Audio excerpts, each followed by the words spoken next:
Yun guys, ito pala yung ating smash. Start natin.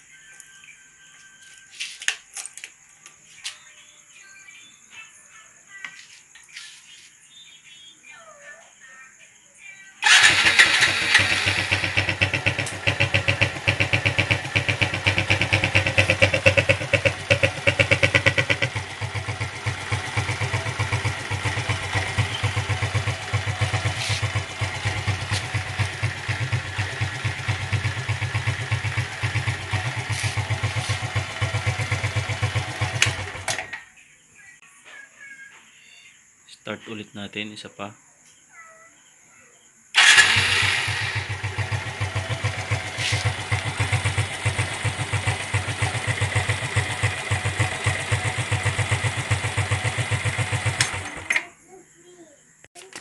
Yan guys, diaphragm type yung aking smash 115.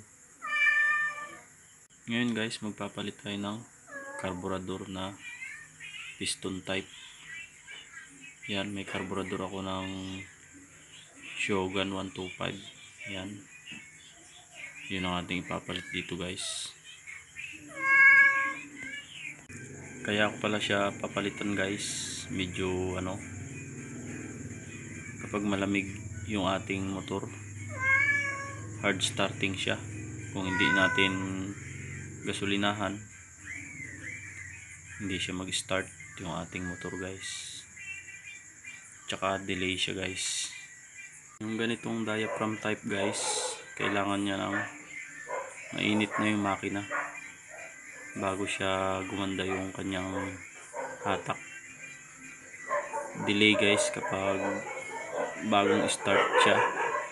Kaya nag-decide tayo na magpalit ng piston type guys na carburetor ng Shogun 125. Pakita ko sa inyo yung carburetor na ipapalit natin.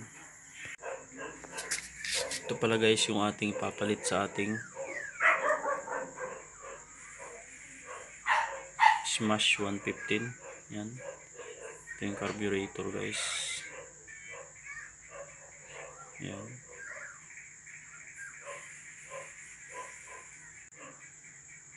brand nga pala nitong carburetor na to, yan, Alconi or Mikuni. Yan guys, ito yung ating ipapalit na carburetor. Original siguro ng to guys, ng Shogun 125. Yan guys,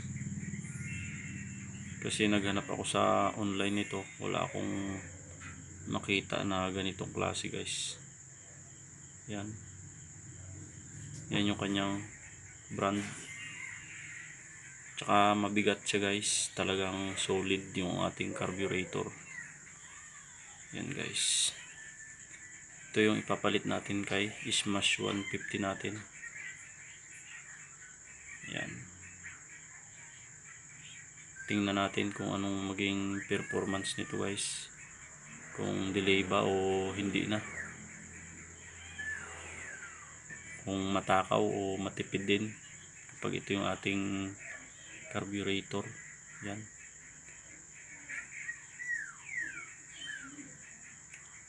kalasin muna natin itong ating diaphragm type guys. Yan, hindi pa pala ako nakabili ng throttle cable. Kailangan ko pa siyang bilhan ng throttle cable guys. Siguro pang smash na lang yung ating gagamitin, hindi na pang Shogun. Yan, ito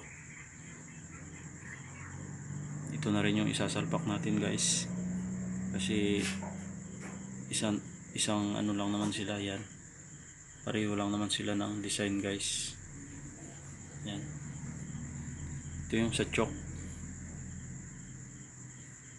Yan, salpak na lang natin yan guys. Ito lang talaga yung umiba, yung throttle cable natin guys. Yan, ito yung dapat nating palitan. Tsaka palit din tayo nitong intake manifold. Yan, May kasama naman ang intake manifold tong aking ano guys, carburetor Shogun 125 guys. Yan, sana matipid guys, para ito na yung ating gagamitin na carburetor. Kasi itong aking diaphragm type guys, napakatipid nito guys, kasi nasa tuno yan. Kapag mainit na, one click start na yan guys, kapag ating pinaandar. Ang problema nga lang guys, kapag yung malamig pa siya yung ating makina, pag nag start tayo sa umaga. Gusto ko sana guys yung pagpindot ng ating push button, kahit hindi tayo nagsisilinyador, andar na yung ating motor. Kasi may balak akong lagyan to guys ng ano, alarm. Balak ko kasi siyang lagyan ng remote control guys, para isang press lang natin ng ating remote control, andar na siya agad. Yun ang gusto ko sana guys, kaya gusto ko siyang palitan ng piston type. Yan guys, kalasin muna natin itong ating diaphragm type na carburetor. Yan,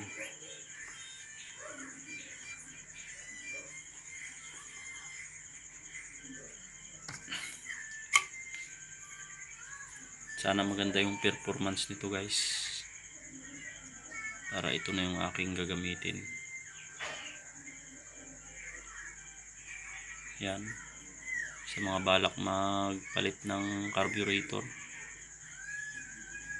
piston type, panoorin nyo lang to guys para mag-guide kayo. Kalasin muna natin tong ating carburetor. Unahin natin tong air cleaner para wala ang sagabal sa atin guys, sa ating pag-install ng carburetor. Yan, luwagan nyo lang dito.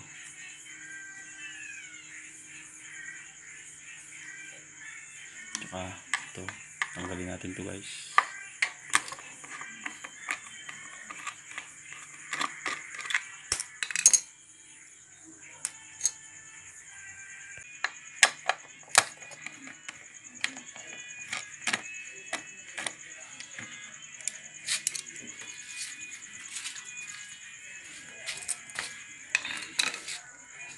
Yan, natanggalan natin. Pwede na natin siyang kalasin.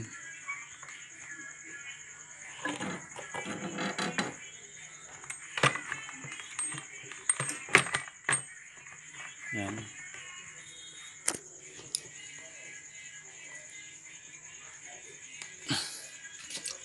Use pa pala siya dito sa kabila. Yan, tanggalin din natin yung guys.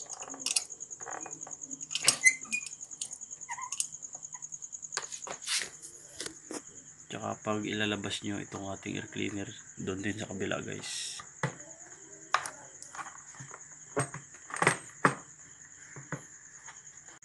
Yan guys, natanggal ko na yung ating air cleaner.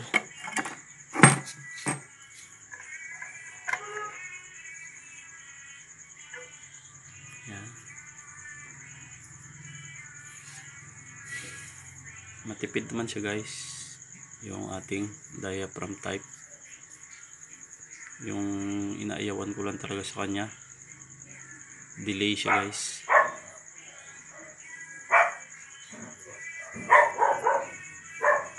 Delay sa arangkada. Kaya alisin na natin to. Try natin mag piston type. Yan, sunod kalasin natin to. Tsaka ito, yung choke. Gamit tayo ng gis.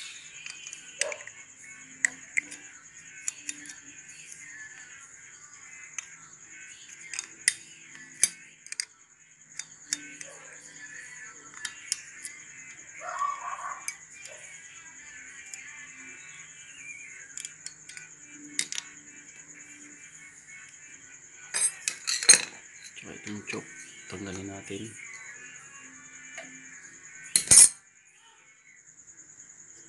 Tabi nyo lang yung inyong diaphragm type guys. Kung sakaling magbalik kayo sa diaphragm type, yan, may magagamit pa rin tayo.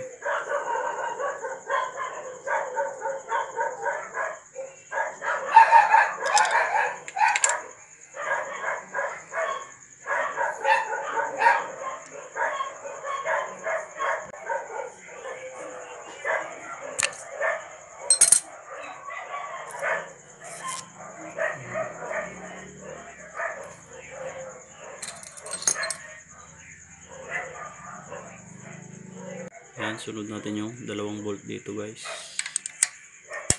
Klasin na natin to.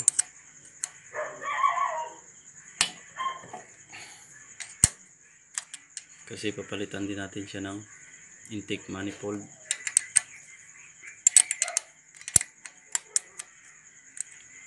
Ganon din sa kabila. Klasin din natin. Yan guys, ito nga pala, hindi na natin ito magagamit. Okay lang namang wala to guys. Yan, tabi lang natin dito kung sakaling bumalik tayo sa diaphragm type. Yan,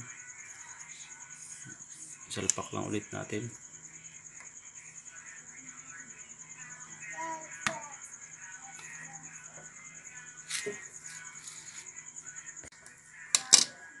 Yan, tanggalin natin tong fuel line.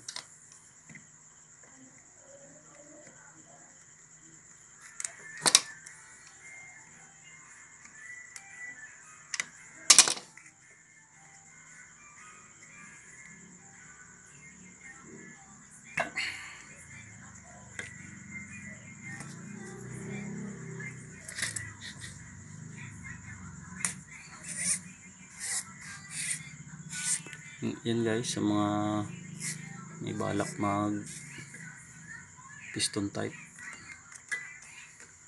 panoorin nyo lang to guys.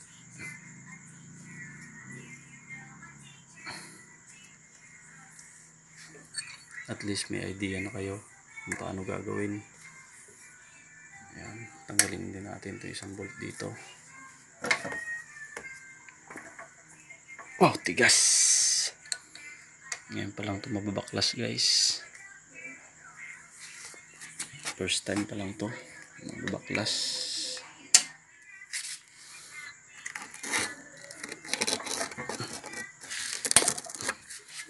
Try natin mag piston type.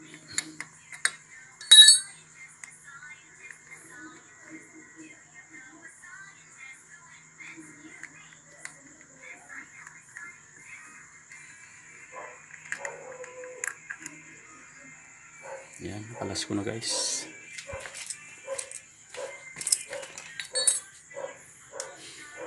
Ito, isa na lang.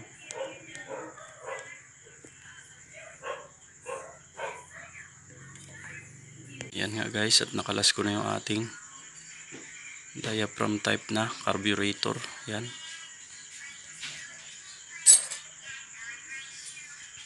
Palit na tayo ng piston type guys. Yan. Try natin to kung anong maging performance nito.